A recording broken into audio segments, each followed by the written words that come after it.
Bonjour à tous amis dégustateurs, donc bienvenue pour les vins, alors non pas de ce week-end, mais du week-end bourguignon, les 4 jours qu'on a passé, enfin 3 jours, qu'on a passé là-bas. Alors je vous passe le chemin le jeudi de la neige où j'ai mis 4h30 au lieu de mettre 3 heures pour arriver jusque chez Thibaut Morec-au-Finet, avec une sortie de l'autoroute, un passage dans les Hautes-Côtes.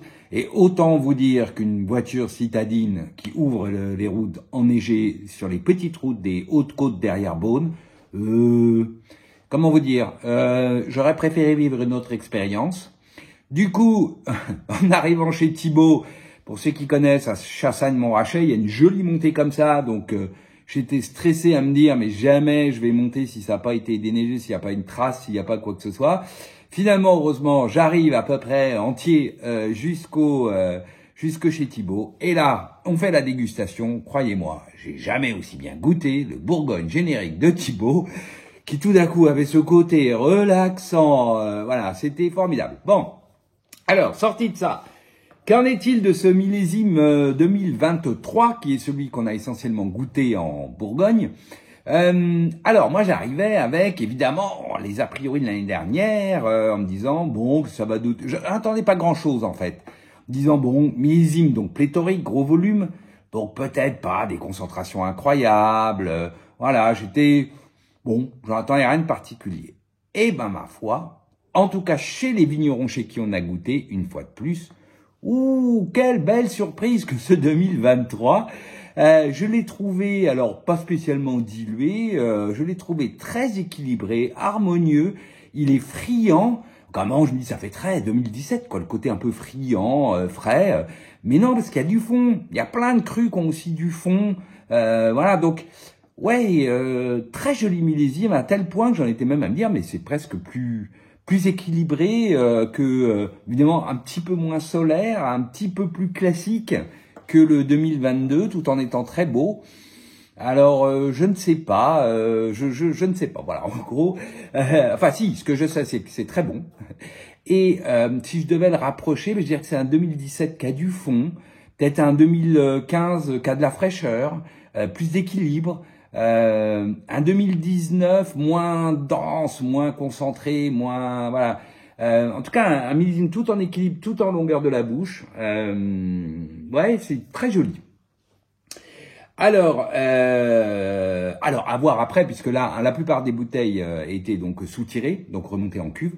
Certaines, les appellations régionales venaient d'être mises en bouteille. Les autres seront tranquillement mises en bouteille, on va dire d'ici le mois de février, ou plus tard chez certains. Et donc là, dans le courant de l'hiver.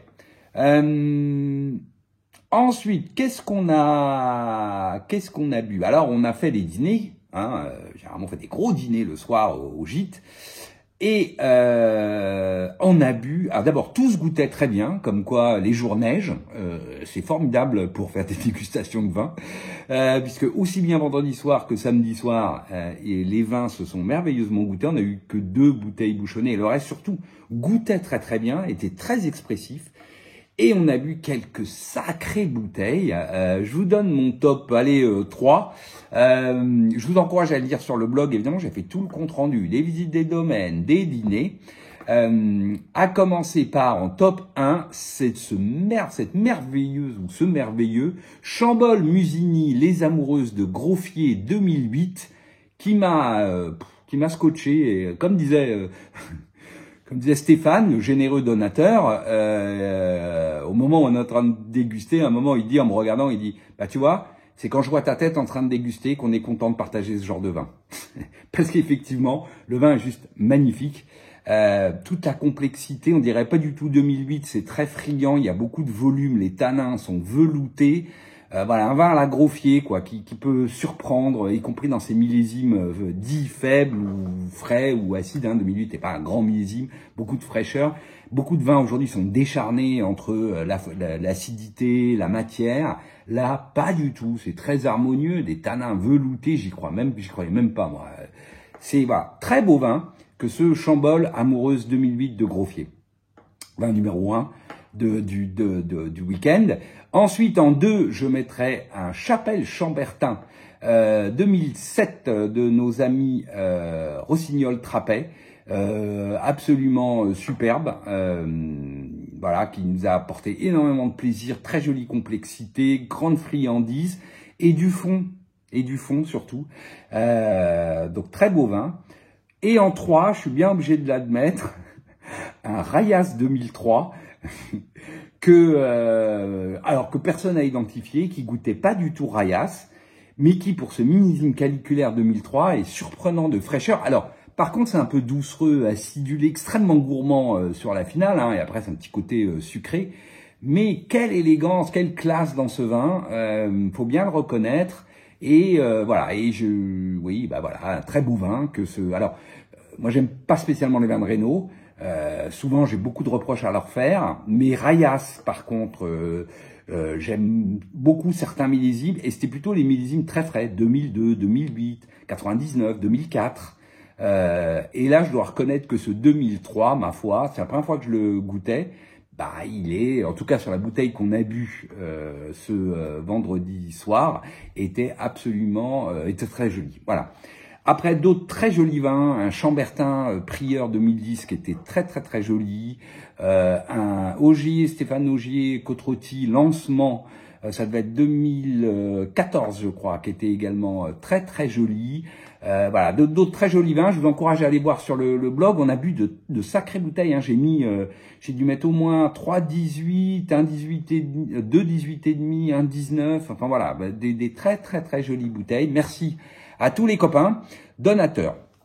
Et puis en rentrant, allez, on va quand même faire 2 comptes rendus. En rentrant, j'ai ouvert ça. Moi, j'adore les rouges de Jean-François Germain, du domaine Henri Germain. J'ai donc ouvert son Beaune Bressandre 2022 en rentrant le dimanche. La rentrée fut beaucoup plus tranquille. Hein. J'ai remis 3 heures au lieu de mettre 4h30. C'est quand même plus agréable. Très très joli vin que ce Beaune Bressandre. Alors, on a un nez au départ un peu fruit noir, hein, on sent que c'est un millésime mûr, notre ami 2022, millésime chaud. Et puis ensuite, on va beaucoup plus sur la framboise, des belles notes d'épices plutôt réglisse, une petite pointe quand même un peu florale, presque pivoine, un fond, on va dire encore évidemment marqué un peu par son élevage, mais moi j'adore, je trouve ça très joli, un peu mocha, voilà. Belle bouche, du volume, de la structure. Tout en ayant de la profondeur, un petit côté évidemment acidulé parce qu'il y a de la fraîcheur, elle est forcément acidulée parce que c'est mûr, donc c'est très friand, belle finale avec une jolie persistance, très joli vin que ce Beaune Bressandre 2022 de l'ami Jean-François. Et puis j'ai récupéré ça justement quand on était en Bourgogne, hein, l'ami Matt qui m'a donné ces vins qu'on avait commandés ensemble, qui est ce Châteauneuf du Pape. Les Cailloux d'André Brunel 2021. Alors moi j'avais fait pas mal le plein en 2021 à Châteauneuf parce que souvent moi les Châteauneuf quand ils sont un peu alcoolo puissants c'est moins mon truc, donc dans les petits millésimes souvent je m'y retrouve un peu mieux. Alors après 20 ou 30 ans c'est pas la même histoire, Châteauneuf, enfin, même d'un millésime chaud ça peut tout à fait s'agir et être beaucoup plus beaucoup moins démonstratif. Là il se trouve que ce 2021 attaque parfaitement, tout comme j'aime, plutôt très fruits rouges. On est sur la fraise, on a les belles notes de garrigue, d'herbes séchées qui évoluent même un peu presque tabac, ou qui vont évoluer tabac, on le sent.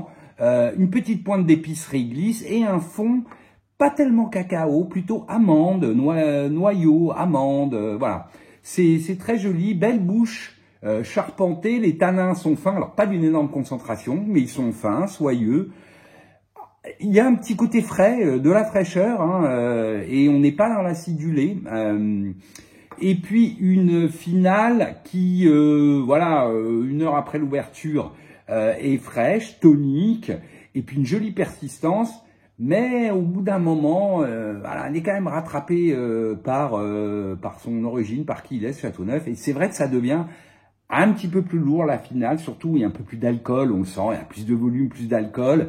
Voilà, ça envoie vraiment. Et à tel point que même Sylvia va dire très vite, oh là là, non, ou non, moi c'est pas mon truc. Too much pour elle. Moi j'ai beaucoup aimé, mais c'est vrai que au bout de, allez, on va dire 3-4 heures, ben, on boit un verre et puis moi, en tout cas, ça n'appelle pas le verre suivant. Voilà, c'est un peu fatigant.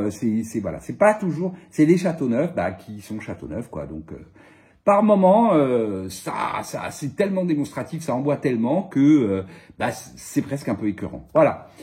Je vous souhaite à tous un excellent week-end. Je vous encourage à aller lire les comptes rendus évidemment des dégustations et des domaines visités sur le blog. Je mettrai l'URL dans le descriptif de cette vidéo. Et je vous dis à la semaine prochaine. J'ai gardé quelques vins qu'on a bu aujourd'hui, mais je vous les commenterai la semaine prochaine. Allez, bonne semaine à tous. Salut.